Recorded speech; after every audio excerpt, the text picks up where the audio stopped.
Well, the issue of missing and murdered Aboriginal women was a key topic of conversation during this week's meeting of Canada's provincial and territorial leaders. The Harper government has resisted calls for a national inquiry. So this week, premiers met with First Nations leaders to explore the idea of a roundtable instead.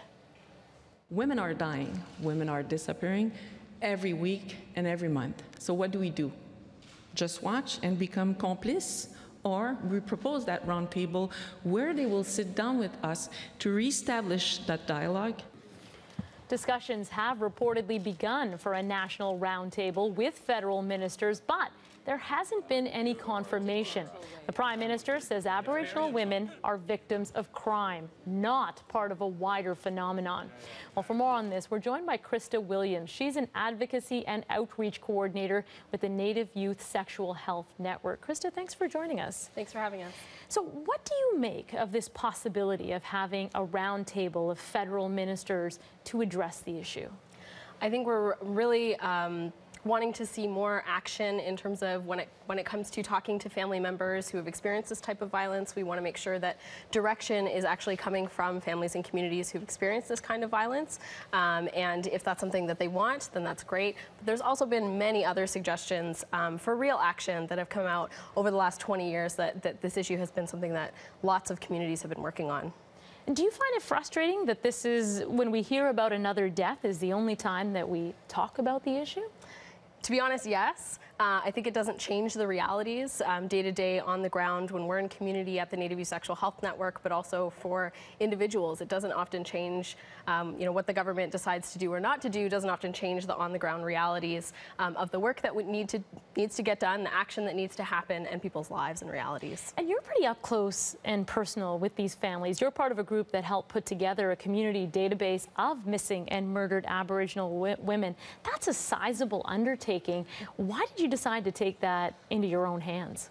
For us, when we're frontlining communities every day, we hear a lot of stories about violence, but also about how we need to do this action ourselves, actually. And that's why the website specifically about the database is called It Starts With Us, because that's where action starts. It starts with us as individuals, as communities, as families, and as nations, as Indigenous people. And so it's important for us when we came together to do this, and there was not just us by any means. There was a lot of support from Families of Sisters in Spirit, No More Silence, a number of other networks and community organizations who came together and said, this really does start with us, and this work needs to actually belong to community and be in the hands and control of community, not necessarily by state-led interventions. This needs to be community run, and we need to have the power and control to decide what the story looks like and what action is being taken. Mm-hmm. You know, this time around, a lot of this discussion, although it's been going on, as you said, for a long time, was touched off by the death of teenager Tina Fontaine. I mentioned you work directly with young Aboriginal women. What were some of their reactions to her death? There's, of course, been a lot of anger and sadness and frustration and a lot of emotion that has gone into the actions, specifically locally in Winnipeg, but also, I mean, that's been a driving force behind a lot of the actions that have been happening. But I think also there's this overwhelming sense of love for our families and our communities and wanting to keep each other safe, because at the end of the day, that's who we rely on, that's who supports us, and that's who needs to be the focus of this work. So what kind of action do young Aboriginal women want the government to take? What's their idea of justice? I certainly can't speak for all Indigenous young women, but what I can speak to is some of the amazing youth leaders and people that we work with at the Native Youth Sexual Health Network, specifically our Indigenous Young Women's Council, which has been operating for a number of years now.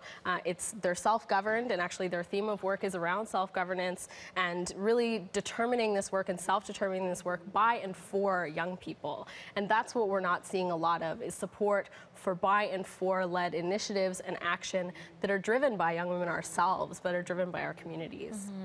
You know, we've heard the Prime Minister say it repeatedly that police investigations are the best way to deal with the deaths of missing and murdered Aboriginal women, not a national inquiry. What's your response to him?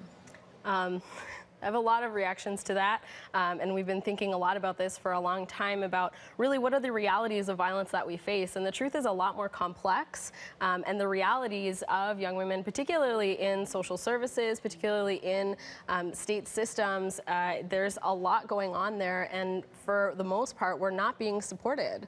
We're not being supported where we're at. We're not getting the type of support that we're asking for, and that's what we want to talk about. That's the type of action that actually needs to happen, is not necessarily more policing and more, kind of people trying to control or arrest people, but actually support, actual community support that would address some of the underlying issues that really families have been pointing to for a long time around safe housing, safe transportation, all these very basic needs that need to get met before we can talk about kind of larger issues or change. So you feel, in terms of an action plan, what would you single out as what needs to happen to make real progress on violence against Aboriginal women? What would you pick out as things that could really make a difference? Concretely, we just need to continue doing what we're already doing. We already have a nationally coordinated response, actually, there's been a number of initiatives.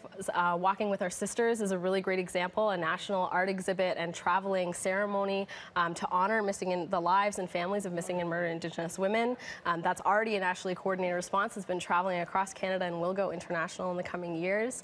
As I mentioned, our youth council, specifically our Indigenous Young Women's Council, as well as the continuing work of the community database to continue supporting that work. And that's been a part of legacies of literally 20 years of action that's been going on unnoticed and unrecognized.